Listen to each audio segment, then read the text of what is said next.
So we're going to get started on repairing this paddleboard. This is a Hydrosport Tech Barracuda high volume. It's the construction is Armalite, which is a material that Jason over at Hydros uses, which I'm not sure entirely exactly the makeup of it, but I believe it's fiberglass and carbon. You can see a little bit of a cross section of it here. And I did a number on it at the end of this season, taking it down a low water run that it's trying to squeak in and really shouldn't have. So what I've done is I've actually just gone through and I've just kind of marked all the spots that I want to look at. So I've marked all the little dings that might just need a little bit of a touch-up. And then where you can see I really screwed the pooch on this boy. Got some pretty big cracks. Done a couple of repairs already. This one's definitely the biggest. So this will be quite the process. No real damage up on top. One little bit on the corner here too, but it shouldn't be too hard. So I'm gonna go ahead and get started, and I'm gonna kind of just walk through the process as I do it. We're gonna start with the big chunks here. The smaller ones, the repair process is the same as kind of the last few steps as this. So we're going to start here. The first thing we need to do is actually remove all of the damaged material, basically all of the fiberglass and composite that has popped up, that is no longer, anything that's no longer physically bonded to the foam of the board. So it's going to be coming in all the way around here, down around into here, and then up and around. Basically with any of these kind of repairs, you can see pretty well here that this was a ding in here, and then as you do the repair becomes larger and larger, and that's just kind of the nature of the beast.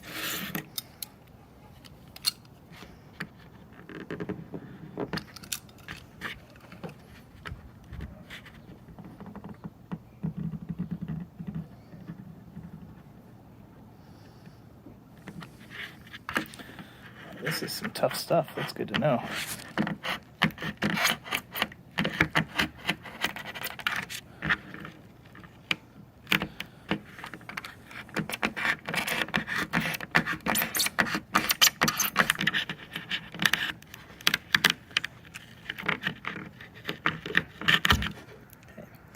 You can see how the material here was bonded to the foam, and then the foam has ripped out. So if we just tried to glue this back down, none of this is going to stick, and it's just going to be a mess and make the repair harder later on.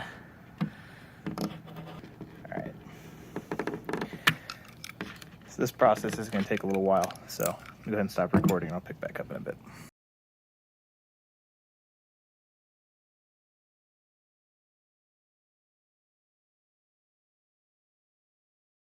Okay, so I've removed a big chunk here. And as I'm pulling it off, it's really kind of interesting. I need to talk to Jason more about this. But it's not a carbon fiber material. There's a fiberglass layer. You can kind of see there between the foam and the black. And then the black here is actually more, it reminds me more of like an ABS plastic. And so I'm wondering if there's some sort of plastic layer that he's putting down over the fiberglass, which is pretty cool. I know that's what they do with bounce SUPs, is a ABS plastic, and it's really interesting because that plastic gives you a really flexible layer that's pretty durable, and if it is plastic, you can actually do some different types of repairs on it as well, where you actually get ABS plastic pellets and melt it down. I have talked with Jason about repairing the board before, and he's standard fiberglass repair is also recommended. So that's what I'm going to keep doing with today. It's just kind of interesting. It's definitely a different construction than your standard epoxy boards. So what I've done here, though, is this part here was compressed in and crushed in, and it's not the actual fiberglass layer hasn't unbonded from the foam, but the foam underneath has actually collapsed. And so what I'm going to do, this may or may not be the right thing, but it's my board, so I'm going to try it, is I'm going to go ahead and leave this section here. And that'll help maybe maintain that rail shape a little bit. And then I'm going to go ahead and fill in over top of it. So I've got a little high spot here I need to work down. I'm going to get that down, and then I'm going to move on to the next step, which is sanding and getting ready for filling in these large gaps.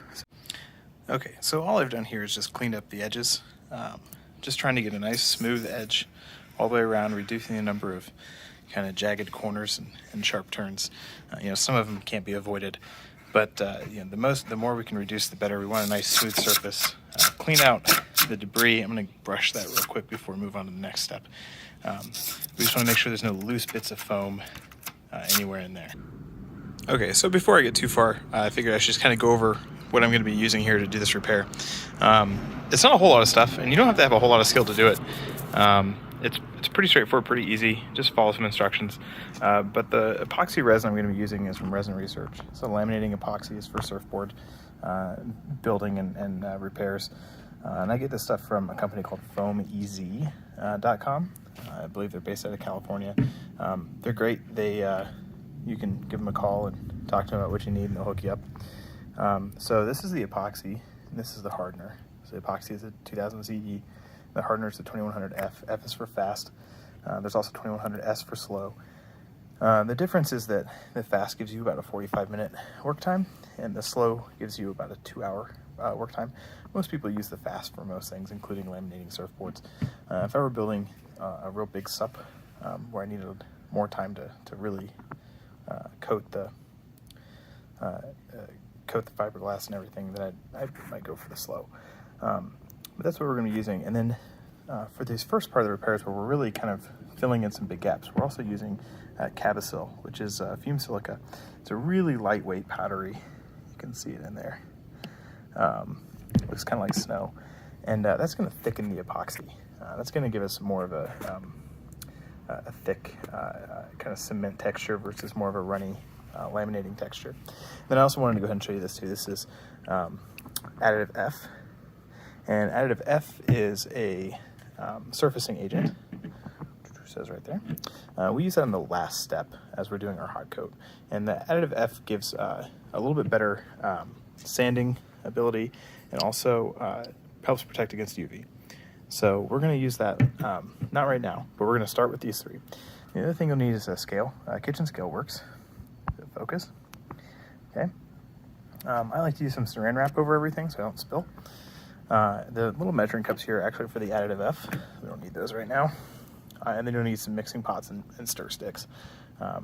And so what we're going to do is we're going to mix the epoxy and the resin, 2 parts epoxy, 1 part resin. And we're going to add in the fumed silica basically until we get the texture that we want. There's no real hard and fast rule on how much to add to that. Now, when you are filling in big gaps like this, one thing you do want to keep in mind is that the chemical reaction with the epoxy and the hardener, with the resin and the hardener, is exothermic, so it creates a lot of heat.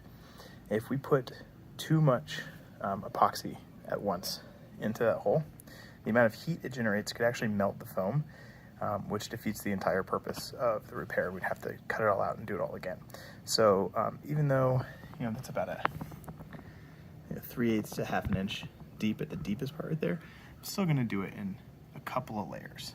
That way we're getting a real, I don't have to worry about melting the foam down at all. Same, I did cut out this little piece too. Same here, we're probably going to do 2 layers in there. And so knowing that, we don't need to mix up a whole lot of epoxy right now, because we know that we're just going to fill in a little bit at a time. Another thing, instead of these larger mixing tubs, you can use just like paper cups or plastic cups.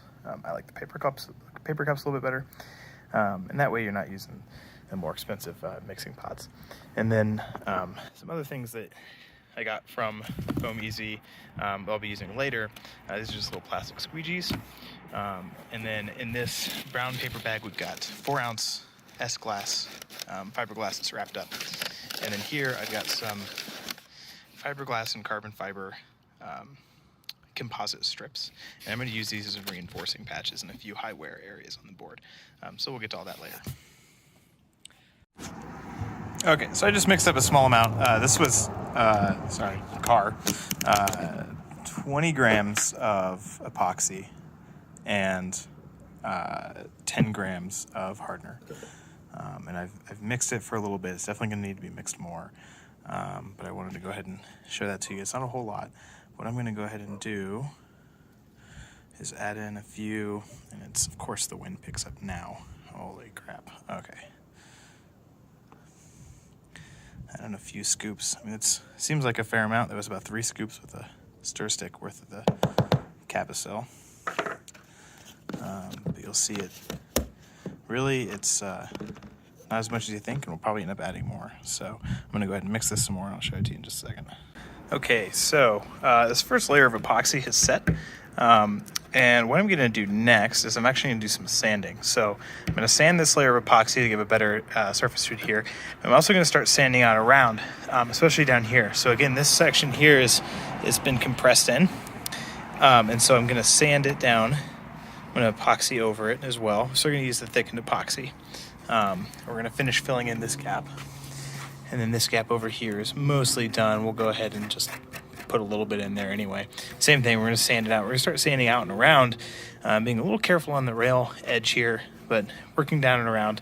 What we're really just trying to do is really give a solid coat of epoxy in a little bit larger area around the actual damage. And to do this, I just have some 120 on a little random orbit sander, face mask, and we'll get to town on it.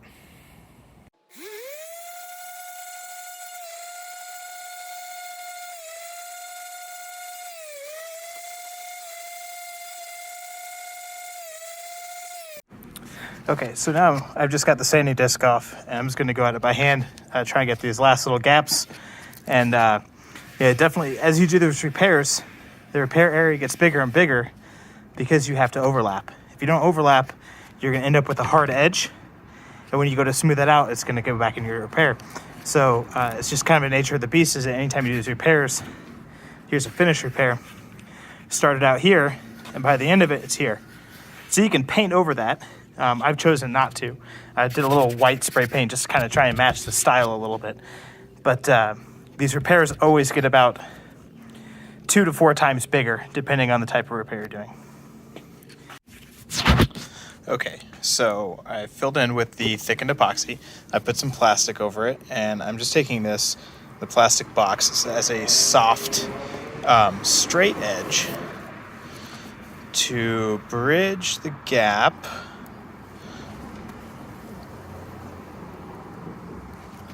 of the shape of the board caused by the damage. Okay, to help kind of maintain that shape. And over here, it was really important because the epoxy was kind of all over the place. And this part here that was compressed was making it hard to figure out exactly where it needed to be. So by taking this as I'll show it again, just as a soft, straight edge, I'm barely pressing at all, right? It's just spreading that epoxy in line with the board.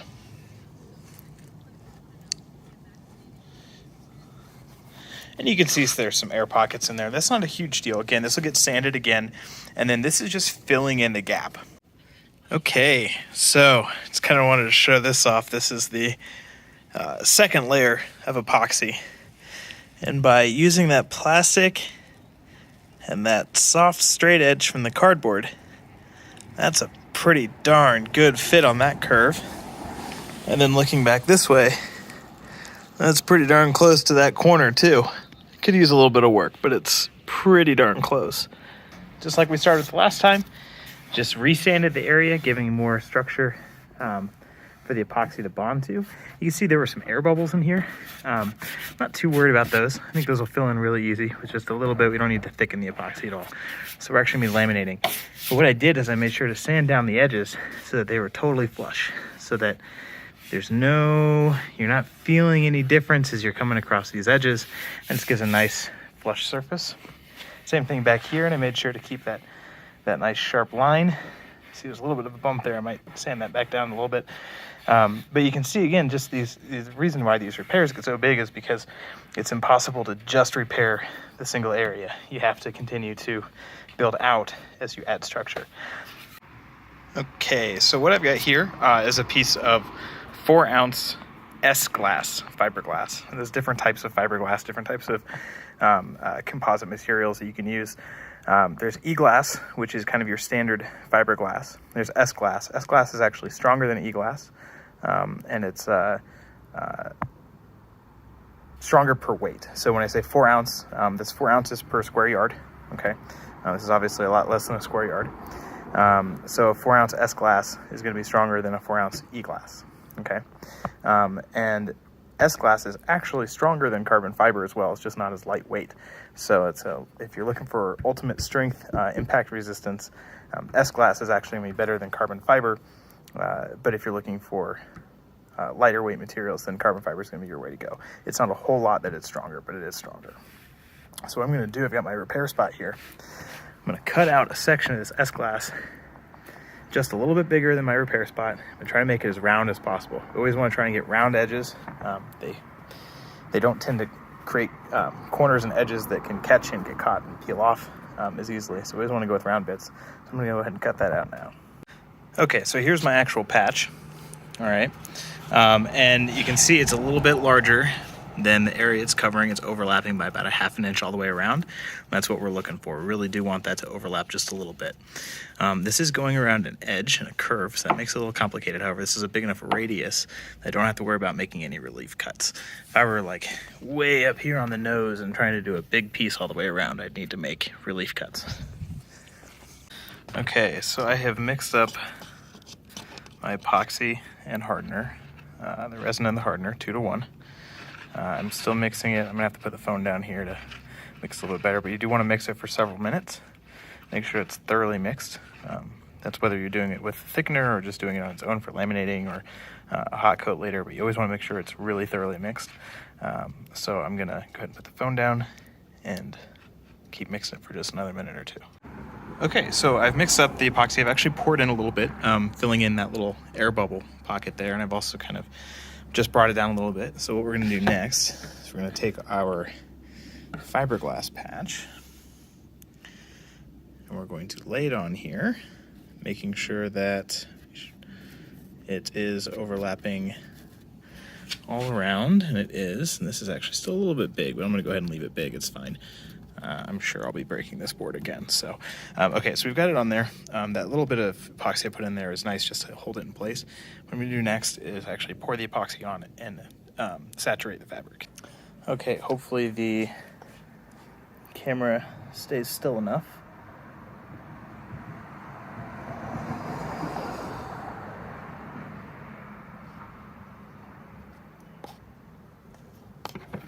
I've got just a little plastic card scraper here. I'm just working that epoxy in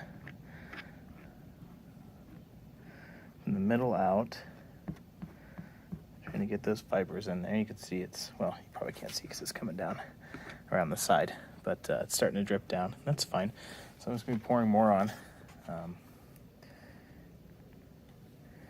You know, I'm of the mindset that it's better to have a little bit too much than not enough, because you really want these fibers to get saturated. You really want them to hold, because otherwise what's the point of the repair? So, yeah, that was a little bit much there. I'm going to scrape some of that down.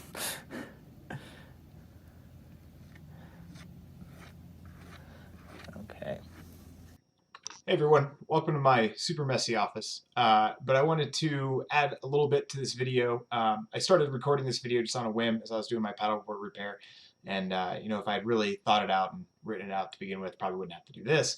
But you know, that's just what it is. So when I mentioned that, you know, more is better with the epoxy, I want to be really clear that when I'm applying the epoxy, I don't mind putting on more than what it really needs. However, that extra really should be scraped off. The epoxy itself, it's the glue, it's the binder for the fiberglass. Epoxy is very hard, but it's very brittle, whereas the fiberglass is flexible. And so it's the combination of the two that really gives you the characteristics that you're looking for. If you glob on a whole bunch of epoxy and you leave it on there, it doesn't actually help add any strength. So what you want to do, put on plenty of epoxy that you can saturate all the fibers, use that plastic scraper to go ahead and scrape the excess off. And you should be able to still see the weave of the fiberglass a little bit, especially after it's cured. You still want to be able to see that, and then that will get covered up with the hot coat later, which is just another thin coat of epoxy. So when you're putting that on, use plenty to make sure you saturate everything, but don't leave it on too much. When a couple of drips is fine, wipe those up, but if it's dripping around everywhere, it's getting big pools, it's too much epoxy, you want to go ahead and scrape the rest of that off. So the last thing here is that this is not a thickened epoxy like what we've been using by adding in the Cavasil, so you can see it's starting to drip. So we just want to make sure to clean that up as best we can, prevent it from globbing on too thick, having too big of drips, because then we just have to sand them off later, and that's a pain in the butt. So I just like to when I'm done, go around and check for those big old drips and just go ahead and wipe them off. Okay, so the fiberglass and the epoxy cured. I've already taken the next step, but I'll explain kind of what's going on here. So it cured overnight, nice and hard. Once that's done, the board is technically repaired. It's watertight. It is reinforced again with that fiberglass. It's good to go. And from there, it just depends on kind of what you want to do.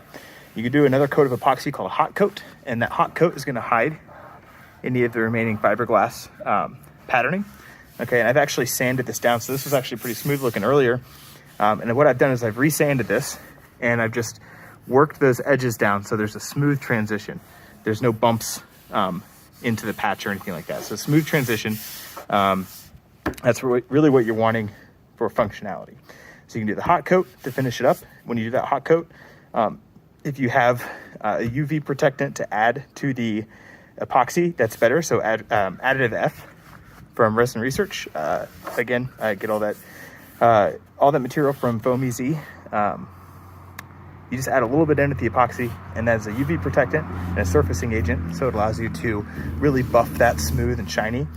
But I'm actually going to take the next few steps. So this repair is now technically done, watertight. I could paint this if I wanted to. So I also want to clarify here that if you are just doing this repair, just as it is, from this point you do want to do a hot coat. You can leave it like this.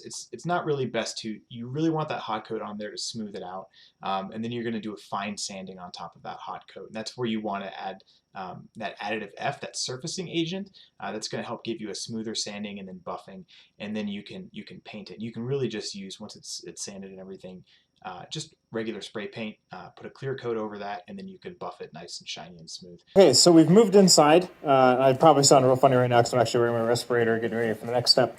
Moved inside, it's getting too cold outside, too windy. What I've got here is some 3-inch rail tape, and this is a blend of carbon fiber and fiberglass, and the red is just dyed fiberglass.